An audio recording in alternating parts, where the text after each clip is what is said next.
नमस्कार, world Punjabi TV देख रहे हैं आप। मैं हूं आपके साथ वर्षा पंवर, लेकर हाजिर हूं बुलेटिन हमारा हरियाणा। सबसे पहले नजर डालेंगे आज की हेडलाइंस पर। हरियाणा कैबिनेट में लिए गए बड़े फैसले। 1,20,000 कच्चे कर्मचारी होंगे पक्के। सीएम ने सभी कर्मचारियों को दी बधाई।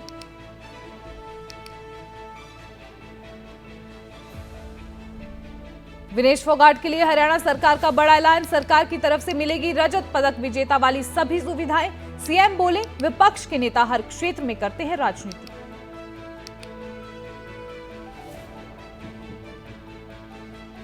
विनेश फोगाट पर हरियाणा के पूर्व सीएम भूपेंद्र सिंह हुड्डा और उनके ताऊ महावीर फोगाट आमने सामने। हुड्डा ने कहा कि अगर मेरे पास बहुमत होता तो मैं विनेश को राज्यसभा भेज देता, जिस पर महावीर फोगाट ने किया पलटवार।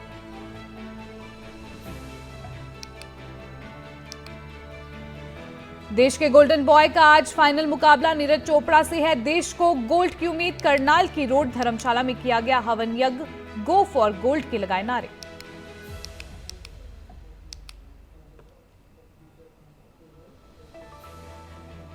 पेरिस ओलंपिक के सेमीफाइनल में पहुंचे अमन सहरावत। रेसलर अमन सहरावत मेडल से एक जीत दूर। सेमीफाइनल में जापान के रेई हिंगुची से करेंगे मुकाबला।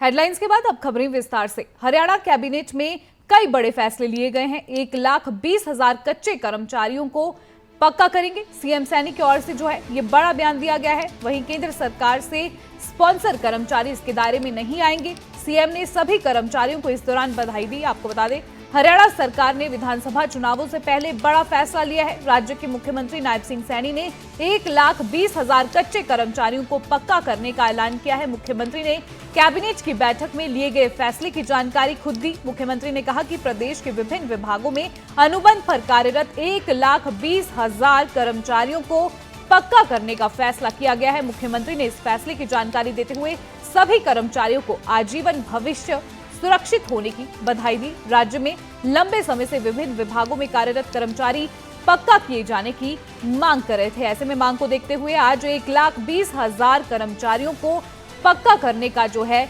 सीएम नायब सिंह सैनी ने ऐलान किया है। और एक बड़ा निर्णय ये हमारी कैबिनेट ने आज लिया है। कर्मचारियों के हित में उनको सुरक्षित करने के लिए मंत्रिमंडल ने ये ऐतिहासिक फैसला आज लिया है। ये आज प्रस्ताव आया है। आज एक्ट के माध्यम से प्रस्ताव को हमने पारित किया है। इसके लिए मैं बताना चाहूंगा कि प्रदेश के विभिन्न विभागों में कार्यरत सभी अनुबंधित कर्मचारियों सहित हरियाणा कौशल रोजगार निगम के तहत कार्यरत सभी अनुबंधित कर्मचारियों की सेवाएं सेवानिवृत्ति के अवधि तक सुरक्षित करने का, चाहे वो आउटसोर्सिंग है और चाहे वो HKRN के माध्यम से है, ऐसे सब कर्मचारियों को जिसका हरियाणा प्रदेश के अंदर लगभग 1,20,000 कर्मचारियों को सुरक्षित करने का निर्णय आज एक एक्ट के माध्यम से हमारी कैबिनेट ने लिया है। इसके लिए मैं सभी कर्मचारियों को बधाई भी देता हूं, शुभकामनाएं भी देता हूं, क्योंकि ये सरकार लगातार उनके हित के लिए मजबूती से काम कर रही है। हरियाणा की नायब सरकार ने विनेश फोगाट के लिए भी बड़ा ऐलान किया है। सरकार की तरफ से रजत पदक विजेता वाली उन्हें सभी सुविधाएं दी जाएगी। विनेश फोगाट पर प्रदेश ही नहीं पूरे देश को जो है गर्व है। सीएम सैनी की ओर से जो है ये बड़ा बयान दिया गया है। विपक्ष के नेता हर क्षेत्र में राजनीति करते हैं, ये बयान भी जो है सीएम नायब सिंह सैनी की ओर से दिया गया है। खेल के क्षेत्र में किसी को भी राजनीति नहीं करनी चाहिए, ये जो है प्रदेश के मुखिया ने कहा है। आपको बता दें, हरियाणा सरकार की ओर से विनेश फोगाट के लिए बड़े ऐलान किया गया है। रजत पदक वाली सारी सुविधाएं जो है फोगाट को दी जाएगी। और क्या कुछ कहा है, आइए सुनाते हैं। देखिए, विनेश फोगाट हमारी बेटी है और हमें हरियाणा को तो नाज है, परंतु देश को भी अपनी बेटी के ऊपर नाज है, क्योंकि कोई दिक्कतें आ जाती हैं, उस दिक्कत के कारण क्योंकि उसे उससे बाहर रहना पड़ा है। फिर भी हमने ये निर्णय किया है कि जो भी विनेश फोगाट को जो सिल्वर मेडल के अनुरूप जो भी सुविधाएं होंगी, उस सुविधा के लिए मैंने ये ट्वीट किया था कि हम अपनी बेटी को देंगे। उसके हौसले को हम कैसे कम होने देंगे? हमारी जुझारू बेटी है और उस बेटी ने हरियाणा का तो नाम ऊंचा किया है, परंतु भारत का नाम भी उसने ऊंचा किया है। हम बेटी के साथ हैं, मैं उसको बधाई देता हूं। देखिए, भूपेंद्र सिंह हुड्डा और ये विपक्ष के लोग, ये हर वर्ग के अंदर राजनीति घुसोते हैं। हमारे जो स्पोर्ट्स के खिलाड़ी हैं उनके अंदर भी राजनीति कर रहे हैं। मैं ये कहना चाहूँगा भी इस राजनीति से दूर रहें। हमारी बेटी वो जुझारू बेटी है विनेश फोगाट, और हमारी सरकार जितना खिलाड़ियों के लिए हमारी सरकार ने किया है, जो पॉलिसियाँ हमारी सरकार ने बनाई है, जो लाभ दे रहे हैं, उनके हौसले को बढ़ाने के लिए काम कर रहे हैं। खाली झूठ नहीं बोलना चाहिए, गुमराह नहीं करना चाहिए, क्योंकि इनके पास नीति नहीं।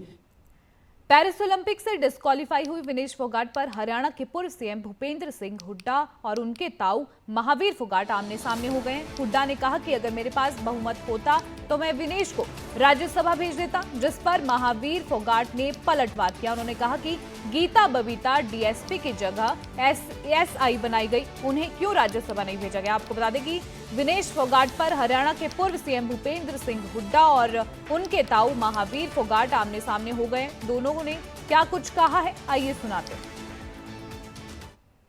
देखिए, जो भूपेंद्र हुड्डा ने जो कहा है, मैं आपको बताऊं, 2010 में जो हरियाणा में हुड्डा सरकार थी, उस टाइम अपने इंडिया में जो है कॉमनवेल्थ गेम हुए थे दिल्ली में, तो उस टाइम गीता ने जो पहली महिला रेसलर थी जिन्हें कॉमनवेल्थ में गोल्ड मेडल लिया, और सिल्वर मेडल जो बबीता ने लिया। तो हरियाणा सरकार की जो खेल नीति थी उसमें जो है गीता और बबीता दोनों डीएसपी लगनी थी, लेकिन हुड्डा साहब ने दोनों जो है डीएसपी नहीं लगाई। उसके बाद में जब मैंने कोर्ट का सहारा लेना पड़ा, बबीता को जो सब इंस्पेक्टर और गीता को इंस्पेक्टर लगाया। फिर मैं कोर्ट में गया, जो कोर्ट ने संज्ञान लिया, जब जो गीता को डीएसपी जो कोर्ट से डीएसपी जो पद मिला था, आज हुड्डा साहब कहते हैं भाई जो राज्यसभा में भेजना चाहिए, तो गीता को उस टाइम क्यों नहीं राज्यसभा में भेजा? जो चर्चा थी गीता इंडिया में, उसका भी नाम था, उस टाइम गीता को राज्यसभा में भेजता, जबकि राज्यसभा में भेजने की बजाय आज वो कहते हैं वो विनेश को जो वहाँ जो राज्यसभा भेजना चाहिए। ये हुड्डा साहब के मुँह से ये अच्छी बात नहीं लगती। बिल्कुल ये राजनीतिक स्टैंड है। अगर राजनीतिक स्टैंड नहीं होता, अगर हुड्डा सच्चा होता तो मेरी दोनों बेटी उस टाइम डीएसपी लगनी थी, और जो सबसे पहले जो और लगे उनसे पहले इनका नंबर था, और ये नहीं लगाई। मैं इस बात से सहमत नहीं हूँ। पूरा सम्मान होना चाहिए जो गोल्ड मेडल जीते हुए होता है, तो उसके साथ जाती है तो गोल्ड मेडल की पक्की वो लेती, पक्का गोल्ड मेडल ले आती है। इतना उसमें वो हौसला था और बहुत अच्छी वो थी, और ये क्या कारण हुआ इसकी भी जांच करवानी चाहिए और इस बात का पता लगाना चाहिए। आज राज्यसभा की सीट खाली हो रही है, मेरी अगर मेजोरिटी होती तो राज्यसभा में भेजता, ताकि सारे देश को प्रोत्साहन मिलता खिलाड़ियों को। मायूस है ना, वो जीती हुई थी भाई वो, और यही इसी बात की जांच मांग रहे हैं। हमारी बहन मनु बाकर को, जिन्होंने देश का गौरव बढ़ाने का काम किया है, हम सबका गौरव बढ़ाने का काम किया है।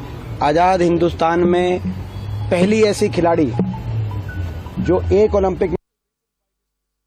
वहीं विनेश फोगाट के संन्यास लेने की घोषणा करने पर हरियाणा के पूर्व मंत्री अनिल विज ने अपनी प्रतिक्रिया दी है। उन्होंने कहा कि विनेश का उत्साह थोड़ा कम हुआ है, उन्हें प्रयास नहीं छोड़ना चाहिए।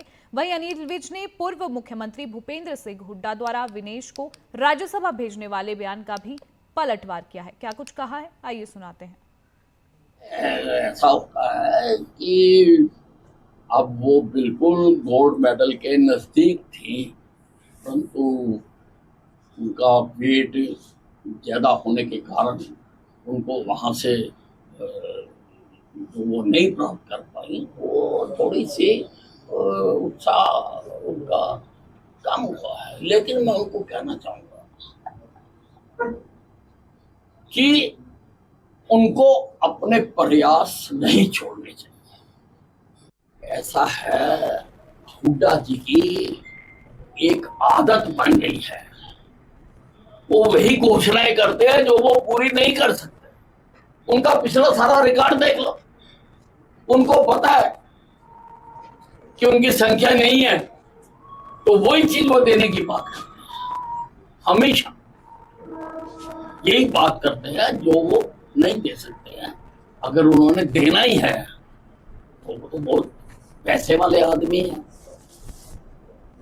फोगाट को गोल्ड मेडल जीतने से जो इनाम मिलना था, जो 6 करोड़ रुपए है, जो मैंने किया था जब मैं खेल मंत्री था, तो 6 करोड़ रुपए उसको दे दें।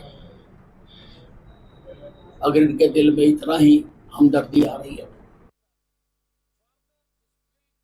भारत के युवा पहलवान अमन शहरावत सेमीफाइनल में पहुंच गए। अमन के परिजनों में खुशी की लहर, जीत की खुशी में जश्न मनाए जा रहे हैं। सेमीफाइनल में एंटर करने के बाद अब अमन का मुकाबला जापान के रेई हिंगुची से होगा। आपको बता दें, भारत के युवा पहलवान अमन सहरावत सेमीफाइनल में पहुंच गए हैं। अमन के परिजनों में खुशी की लहर है, जीत की खुशी में जश्न मनाए जा रहे हैं। सेमीफाइनल में एंटर करने के बाद अब अमन का मुकाबला जापान के रेई हिगुची से होगा।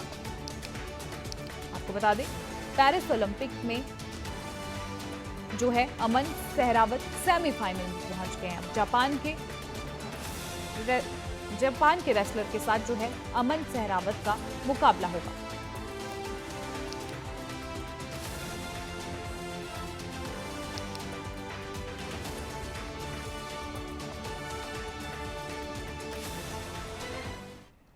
आज हरियाणा की नीरज चोपड़ा का ओलंपिक मैच है। नीरज चोपड़ा फाइनल में आज अपना दमखम दिखाएंगे। नीरज चोपड़ा से देश को गोल्ड मेडल की उम्मीद है। उन्होंने टोक्यो ओलंपिक में मेडल जीतकर देश का नाम रोशन किया था। ऐसे में नीरज की जीत के लिए करनाल की रोड धर्मशाला में हवन यज्ञ किया गया और नीरज की जीत के लिए प्रार्थना भी की गई। आपको बता दें, लगातार जो है नीरज चोपड़ा की जीत को लेकर देश भर में हवन यज्ञ किए जा रहे हैं। वहीं करनाल में भी जो है जीत के लिए हवन यज्ञ किया गया। आपको बता दें, रोड धर्मशाला में जो है ये हवन यज्ञ किया गया। वहीं गो फॉर गोल्ड के भी इस दौरान समर्थकों द्वारा नारे लगाए गए। आप तस्वीरों में देख सकते हैं कि देश के गोल्डन बॉय के लिए किस तरह से करनाल में हवन यज्ञ किया जा रहा है। आज रात को जो है उनका मुकाबला है। ऐसे में सभी को उनसे गोल्ड की उम्मीद है। आज करनाल रोड धर्मशाला के अंदर सर्व समाज ने एक यज्ञ किया और नीरज चोपड़ा से आज तो पहले से ही है हमें ट्रैक एंड फील्ड में एक बहुत लंबे समय के बाद जब से नीरज चोपड़ा उतरा है अपने अवार्ड के लिए, उनका देखे जाए तो आज तक का जितना अवार्ड रहा हर बार उसको अप करने का काम किया। पहले भी ओलंपिक में किया, एशियन गेम में किया और जितने भी उनके कंपटीशन रहे उनमें हर बार, और आपकी बार पहले ही राउंड में जो उन्होंने क्वालिफाई करने के लिए 89.34 उन्होंने भाला फेंका और पूरे देश को पूरी आस है इस चीज़ की। पहली बार हमारे देश का गोल्ड नीरज चोपड़ा लेकर के आएगा और पूरा देश इस चीज़ की दुआ कर रहा है कि इस छोटी सी उम्र में इस बच्चे ने इतना कमाल कर लिया। किस तरह? देखिए पत्रकार जी, मेरे कहने से पहले आपने खुद ही कह दिया कि वो गोल्डन बॉय है और जो भारत की एक उम्मीद है कि पहला गोल्ड कौन लेके आएगा, आज रात 12 बजे से पहले ये सब की उम्मीद कायम हो जाएगी, क्योंकि नीरज के लिए कोई ये नई बात नहीं है और वो पूरी मेहनत से, शिद्दत से, ईमानदारी से खेल खेलता है और जो भी व्यक्ति इस तरह शिद्दत से, ईमानदारी से कोई भी कार्य करता है उसकी जीत हमेशा निश्चित होती है। और हमारे समाज के अंदर, पूरे देश के अंदर, बल्कि समाज तो एक अलग बात है क्योंकि खिलाड़ी किसी समाज का नहीं होता, पूरा देश आज इस उम्मीद में है कि आज रात 12 बजे इस भारत देश का पहला गोल्ड आएगा। आज नीरज चोपड़ा जी 11:55 पर मैदान में उतरेंगे और रोड धर्मशाला करनाल के अंदर और बाकी जगह पर सुबह से हवन यज्ञ चल रहा है। प्रार्थना की जा रही है कि वो गोल्डन बॉय द्वारा फिर भारत का गौरव बढ़ाए और गोल्ड मेडल जीत कर आए और इससे भारत का और ज़्यादा आगे यश बढ़ेगा। तो इसी उम्मीद के साथ प्रार्थना की जा रही है। विनेश फोगाट के ससुराल के लोग भी उनके पक्ष में उतर आए हैं। गांव के लोगों ने कहा कि हमारी बहू के साथ गलत फैसला हुआ है। वहीं ग्रामीणों ने कहा कि विनेश फोगाट ने जो कुश्ती छोड़ने का फैसला लिया है वह गलत है। इस तरह से विनेश फोगाट को संन्यास नहीं लेना चाहिए, दोबारा फिर कड़ी मेहनत करनी चाहिए। गलत है फैसला लेना नहीं चाहिए। इसने कुश्ती छोड़नी नहीं चाहिए क्योंकि 100 ग्राम वजन कोई बड़ी बात नहीं है और दोबारा मेहनत करेगी, दोबारा से फिर जो है ना अवार्ड लेके आएगी, ठीक है ना। गोल्ड के बिल्कुल नजदीक नजदीक थी, बिल्कुल पहुंच गई थी, नजदीक क्या पहुंच गई थी, लेकिन अभी क्या करें, मजबूरी है। लेकिन उसने संन्यास नहीं लेना चाहिए, तो उसकी दोबारा मेहनत करेगी, कोई दिक्कत नहीं, फिर आएगी। जो विनेश के साथ जो हुआ, जो बिल्कुल गलत हुआ जी, गलत से भी गलत हुआ जी। वो हमारे गांव की बहू है, बेटी है, उसके वो पहले भी षड्यंत्र का शिकार थी, आज तो हमारे षड्यंत्र का शिकार हो गई थी। वो विनेश है जी, वो शुरू से ही इन साजिशों के तहत फंसाई जा रही थी। तो गोल्ड के बिल्कुल नजदीक थी वो। हाँ जी, वो नजदीक के जी, जमा उसका गल में था जी, गोल्ड जी हाथ में था गोल्ड। तो उसको क्या लगता है, आपको साजिश करके फंसाया? हाँ जी, तो क्लियर है जी, साजिश के तहत उसको फंसाया गया जी। 100 ग्राम वजन कोई ज्यादा कौन होता जी, 100 ग्राम वजन का आदमी बिना पानी पिए रस का जो बिगड़ रहा। सिरसा के डेरा जगमालवाली प्रमुख संत बहादुर चंद वकील की अंतिम अरदास पर सत्संग का कार्यक्रम आयोजित किया गया। कार्यक्रम में हजारों की संख्या में श्रद्धालु पहुंचे और उन्होंने संत वकील चंद को श्रद्धांजलि दी। वहीं इस मौके पर कई राजनेताओं ने भी कार्यक्रम में पहुंचकर डेरा प्रमुख को श्रद्धा सुमन अर्पित किए। कार्यक्रम के दौरान पुलिस प्रशासन की ओर से सुरक्षा के कड़े प्रबंध किए गए थे। आपको बता दें, सिरसा में डेरा जगमालवाली प्रमुख संत बहादुर चंद वकील के लिए आज जो है अंतिम अरदास का आयोजन किया गया, जिसमें हजारों की संख्या में लोगों ने शिरकत की। हमारे परिवार और चौटाला साहब जी, मैं भी, बच्चे भी समय समय पे हम लोग डेरे में आते रहे। यहाँ आकर के गलत सुकून मिलता है। वकील साहब ने अपने जीवन में बहुत कुछ लोगों को दिया, लोगों की बहुत श्रद्धा थी। आज भी आपने देखा है कि हजारों लोग उनको श्रद्धांजलि देने के लिए आए। और जिस दिन से उन्होंने टोला छोड़ा, उस दिन से लेकर के लगातार लोगों का तांता लगा हुआ है। लोगों की बहुत भावनाएं उनके प्रति ऐसी थी कि वो चाहते थे कि वो हमारे बीच में लंबे समय तक रहे। बाकी तो परमात्मा की मर्जी है, लेकिन मेरी तो दिली इच्छा है कि उनके जाने के बाद भी उस जगह को उन्हीं की तरह याद किया जाए। लोगों की जो भावनाएं हैं वो उसी तरह से उसके साथ जुड़ी रहे। हमने 15 कंपनी को डिप्लॉय किया, इसमें 2 RAF कंपनी है। अभी तक पूरा शांति व्यवस्था बना हुआ, पुलिस पूरा तैयार है और अभी तक सिचुएशन पीसफुल है। कितनी 15 कंपनी है, उसमें 2 RAF कंपनी। तो अभी फिलहाल शांति? हाँ, फिलहाल शांति, कोई दिक्कत नहीं। सर, 1 अगस्त को डेरे में गोली चली थी, उसमें इन्वेस्टिगेशन में अभी तक क्या निकला है? नहीं, इन्वेस्टिगेशन मामला मैंने। वहीं डेरा सिरसा संत वकील साहिब के निधन के बाद गद्दी को लेकर मामला लगातार गरमाया हुआ है। संगत द्वारा संत के निधन की जांच किए जाने की लगातार मांग की जा रही है। आज चंडीगढ़ में डेरे के नुमाइंदों के साथ वर्ल्ड पंजाबी ने बात की। इस दौरान उन्होंने 1 अगस्त की घटना को जो है बयां किया। क्या कुछ कहा है, आइए सुनाते हैं। ਵਿਚੋਲਾ ਛੱਡਣ ਤੋਂ ਬਾਅਦ ਹੁਣ ਵਿਵਾਦ ਵੱਧਦਾ ਨਜ਼ਰ ਆ ਰਿਹਾ ਹੈ।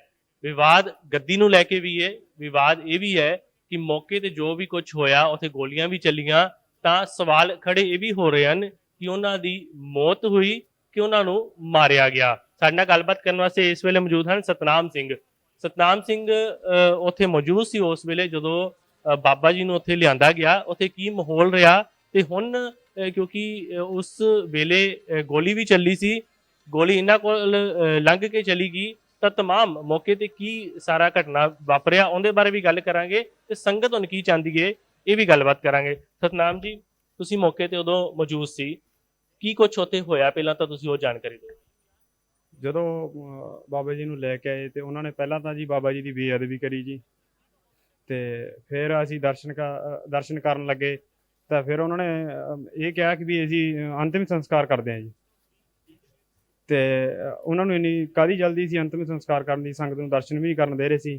ਤੇ ਉੱਥੇ ਇੰਨੇ ਜਲਦੀ 'ਚ ਸੰਗਤ ਨੇ ਰੌਲਾ ਸ਼ੁਰੂ ਕਰਤਾ ਵੀ ਤੁਸੀਂ ਸੰਸਕਾਰ ਨਾ ਕਰੋ। ਉਹ ਕਹਿੰਦੇ ਅਸੀਂ ਤਾਂ ਇੱਦਾਂ ਹੀ ਕਰਾਂਗੇ। ਤੇ ਇਸ ਕਰਕੇ ਵਰਿੰਦਰ ਔਰ ਉਹਦੇ ਸਾਥੀ ਜੀ, ਤੇ ਉਹਨਾਂ ਨੇ ਜਦੋਂ ਇਹ ਕਹਿਣਾ ਸ਼ੁਰੂ ਕਰਤਾ ਤੇ ਫਿਰ ਸੰਗਤ ਦੇ ਵਿੱਚ ਥੋੜ੍ਹੀ ਬਹੁਤੀ ਝੜਪ ਹੋ ਗਈ ਜੀ।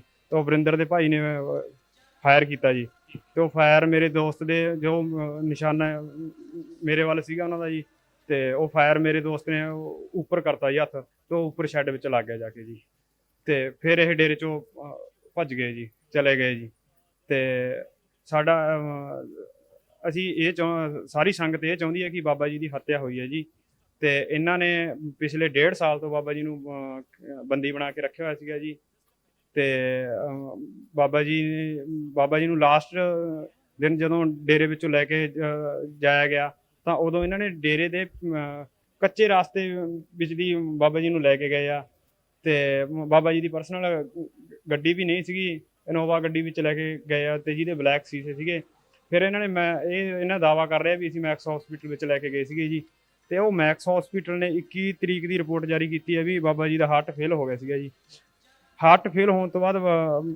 ਬੰਦਾ 1 ਜਾਂ 2 ਦਿਨ ਆਖਰ 3 ਦਿਨ ਜਿੰਦਾ ਰਹਿ ਸਕਦਾ ਜੀ ਤੇ ਇਹ ਇਦੋਂ ਬਾਅਦ 1 ਤਰੀਕ ਨੂੰ ਬਾਬਾ ਜੀ ਨੂੰ ਜੁਮਾ ਵਾਲੇ ਡੇਰੇ ਲੈ ਕੇ ਆਉਂਦੇ ਆ ਜੀ ਦਾਵਾ ਕਰਦੇ ਆ ਵੀ ਅਸੀਂ 1 ਤਰੀਕ ਰਾਤ ਨੂੰ ਲੈ ਕੇ ਆਏ ਤੇ ਇਦੋਂ ਬਾਅਦ ਉਹਨਾਂ ਨੇ ਇਹ ਸਭ ਬੇਅਦਬੀ ਕੀਤੀ ਅਸੀਂ ਇਹ ਚਾਹੁੰਦੇ ਵੀ ਮੈਕਸ ਹਸਪੀਟਲ ਤੇ ਕਾਰਵਾਈ ਹੋਵੇ ਜੀ ਉਹਨਾਂ ਤੋਂ ਪੁੱਛਦਾਛ ਹੋਵੇ ਵੀ ਬਾਬਾ ਜੀ ਦੀਆਂ ਸਾਰੀਆਂ ਰਿਪੋਰਟਾਂ ਸਾਰੀ ਜਾਂਚ ਹੋਣੀ ਚਾਹੀਦੀ ਹੈ ਜੀ ਵੀ ਕੀ ਕੁਛ ਕੀਤਾ ਕੀ ਨਹੀਂ ਤੇ ਸਰਟੀਫਿਕੇਟ ਵਿੱਚ ਤਾਂ ਸਾਫ਼ ਲਿਖਿਆ ਗਿਆ ਹੈ ਕਿ ਮੌਤ ਦਾ ਕਾਰਨ ਵੀ ਲਿਖਿਆ ਗਿਆ ਹੈ ਡੇਟ ਵੀ ਪਾਈ ਗਈ ਕਿੰਨੇ ਵਜੇ ਉਹਨਾਂ ਦੀ ਡੈਥ ਹੋ ਗਈ ਇਹ ਕਾਰਨ ਸੀ ਫਿਰ ਸੰਗਤ ਇਹਨੂੰ ਕਿਉਂ ਨਹੀਂ ਮੰਨਦੀ ਹੈ ਕੀ ਗੱਲ ਹੈ ਸੰਗਤ ਨੂੰ ਪਹਿਲਾਂ ਤੋਂ ਪਤਾ ਸੀਗਾ ਜੀ ਇਹ ਬਾਬਾ ਜੀ ਦੇ ਨਾਲ ਕੀ ਕਰ ਰਹੇ ਆ ਜੀ ਬਾਬਾ ਜੀ ਨੂੰ ਬੰਦੀ ਬਣਾਇਆ ਹੋਇਆ ਜੀ ਉਹਨਾਂ ਨੇ ਤੇ ਬਾਬਾ ਜੀ ਨੂੰ ਕਿਸੇ ਦੇ ਨਾਲ ਮਿਲ ਨਹੀਂ ਦੇ ਰਹੇ ਸੀ ਇੱਥੋਂ ਤੱਕ ਕਿ ਬਾਬਾ ਜੀ ਦੇ ਕੰਧੇ ਉੱਤੇ ਇਹਨਾਂ ਨੇ ਮੈਕ ਲਗਾ ਕੇ ਰੱਖਿਆ ਹੋਇਆ ਸੀਗਾ ਵਰਿੰਦਰ ਨੇ ਜੀ ਤੇ ਜੋ ਵੀ ਬਾਬਾ ਜੀ ਗੱਲਬਾਤ ਕਿਸੇ ਨਾਲ ਕਰਦੇ ਸੀ ਤਾਂ ਉਹ ਵਰਿੰਦਰ ਪਹਿਲਾਂ ਖੁਦ ਸੁਣਦਾ ਸੀ ਵੀ ਬਾਬਾ ਜੀ ਕਿਸੇ ਕੋਲੇ ਕੀ ਗੱਲ ਕਰ ਰਿਹਾ ਉਹਨਾਂ ਨੂੰ ਬਲੈਕਮੇਲ ਕਰ ਰਹੇ ਸੀਗੇ ਜੀ ਇਹ ਤੇ ਇਸ ਕਰਕੇ ਉਹ ਕਿਸੇ ਕੋਲੇ ਬੋਲ ਵੀ ਨਹੀਂ ਪਾਏ ਤੇ ਉਹਨਾਂ ਨੂੰ ਆ ਬੰਦੀ ਬਣਾਈ ਜੋ ਕੁਝ ਵਰਿੰਦਰ ਚਾਹ ਰਿਹਾ ਸੀ ਉਹੀ ਉਹਨਾਂ ਤੋਂ ਕਰਵਾ ਰਿਹਾ ਸੀ ਦਬਾਅ ਵਿੱਚ ਜੀ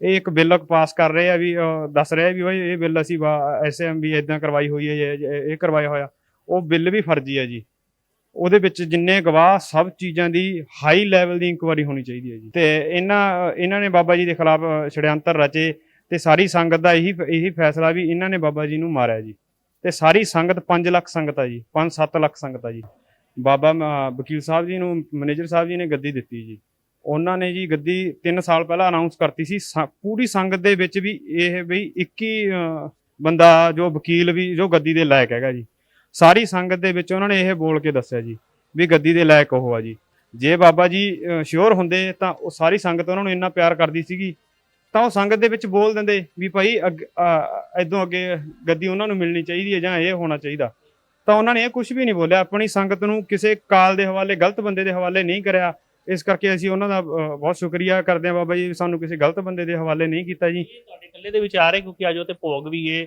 कार्यक्रम भी होना है ਉੱਥੇ ਸੰਗਤ ਪੂਰੀ ਜਾ ਕੇ ਇਕੱਠੀ ਹੋ ਕੇ ਕਹਿ ਦੇਵੇਗੀ ਕਿ ਇਹ ਚੀਜ਼ਾਂ ਇਹ ਤੁਸੀਂ ਇਕੱਲੇ ਕਹਿ ਰਹੇ ਹੋ ਨਹੀਂ ਅਸੀਂ ਇਕੱਲੇ ਨਹੀਂ ਕਹਿ ਰਹੇ ਜੀ ਤੇ ਇਹ ਸਰਵੇ ਮੈਂ ਤਾਂ ਕਹਿੰਦਾ ਜੀ ਇਸ ਚੀਜ਼ ਦਾ ਸਰਵੇ ਹੋਣਾ ਚਾਹੀਦਾ ਵੀ ਸੰਗਤ ਕੀ ਕਹਿ ਰਹੀ ਆ ਹਰ ਵੀਡੀਓ ਥੱਲੇ ਕਮੈਂਟ ਦੇਖੇ ਜਾਣ ਵੀ ਸੰਗਤ ਕੀ ਬੋਲ ਰਹੀ ਹੈ ਜੀ ਜੋ 5-7 ਲੱਖ ਲੋਕ ਕਹਿਣਗੇ ਉਹੀ ਫੈਸਲਾ ਹੋਣਾ ਚਾਹੀਦਾ ਜੀ ਵੀ ਅੱਗੇ ਕੌਣ ਉੱਤਰਦਾਈ ਹੋ ਸਕਦਾ ਉਸ ਨੂੰ ਮੰਨਿਆ ਜਾਣਾ ਚਾਹੀਦਾ ਜੀ ਤੇ ਬਾਕੀ ਬਿੱਲ ਦੀ ਬਾਬਾ ਜੀ ਦੇ ਨਾਲ ਕੀ ਹੋਇਆ ਬਾਬਾ ਜੀ ਦੀ ਹੱਤਿਆ ਉਹਦੀ ਹਸਪੀਟਲ ਦੀ ਉਹਦੀ ਹਾਈ ਲੈਵਲ ਦੀ ਏਜੰਸੀਆਂ ਦੁਆਰਾ ਜਾਂਚ ਹੋਣੀ ਚਾਹੀਦੀ ਹੈ ਜੀ ਹਾਈ ਕੋਰਟ ਵੱਲੋਂ ਵੀ ਕਿਹਾ ਗਿਆ ਹੈ ਕਿ ਸਰਕਾਰ ਜ਼ਿੰਮੇਦਾਰ ਹੈ ਉੱਥੇ ਜਾ ਕੇ ਦੇਖੇ ਸੁਰੱਖਿਆ ਪੂਰੀ ਪ੍ਰਬੰਧ ਕਰੇ ਕਿਸੇ ਵੀ ਤਰੀਕੇ ਨਾਲ ਦਿੱਕਤ ਪਰੇਸ਼ਾਨੀ ਉੱਥੇ ਨਹੀਂ ਆਣੀ ਚਾਹੀਦੀ ਫਿਲਹਾਲ ਦੇਖਣ ਵਾਲੀ ਗੱਲ ਰਹੇਗੀ ਕਿ ਇਹ ਮਾਮਲਾ ਹੁਣ ਕਿਸ ਕਰਵਟ बैठता है कैमरामैन मंजीत नाल नवीन सेठी वर्ल्ड पंजाबी। इस बुलेटिन में इतना ही मुझे दीजिए आज्ञा नमस्कार।